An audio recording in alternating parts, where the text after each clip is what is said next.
ಏ ಅಮ್ಮ, ಹಾ, ಎಂತ ನಿಂದು ಪದ್ಯ ಹಾಡ್ತಿದ್ಯಲ್ಲ, ಎಂತ ಅದು ಒಂದು ಫೇವ್ರೆಟ್ ನಿನ್ನದೊಂದು ಫೇವ್ರೆಟ್ ತುಂಬಾ ಉಂಟು ನಂದು. ಅದು ಯಾವ್ದು? ಗವನ ಪವನ ಒಂದು. ಪವನವಾ, ಅದಾಡ್ಬೇಕಾ? ಹಾಡು. ಓಕೆ.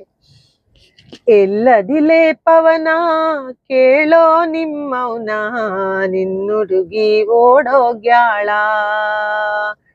ನಿನ್ನುಡುಗಿ ನಯನ, ನಿನ್ ಫ್ರೆಂಡು ನವಿನ, ಇಬ್ರೂನು ಪೋಟಾಗ್ಯಾರ. ಆಡ್ಯಾಳು ಆಟ, ಮಾಡ್ಯಾಳು ಮಾಟ, ಇಬ್ರು ಸೇರ್ ಜಡಿದಾರ ಪಗಣಿ ಗೂಟ. ಎಲ್ಲದಿಲೆ ಪವನ ಒಗ್ಗೋ ನಿಮ್ಮವ್ನ, ನಿನ್ನುಡುಗಿ ಓಡೋಗ್ಯಾಳ. ಅಷ್ಟೇ ಗೊತ್ತಿರೋದು. ವಾಹ್, ಭಯಂಕರ ಮಾರ್ರೆ, ಎಂತ ಭಾಷೆ ಇದು? ಗೊತ್ತಿಲ್ಲ, ನಂಗೆ ತುಂಬಾ ಇಷ್ಟ ಆಯ್ತು. ಓ ರಾಮ, ಎಂತೆಂತೆಲ್ಲ ಹಾಡು ಹಾಕಿ ಇಷ್ಟ ಆಯ್ತು ನಂಗೆ.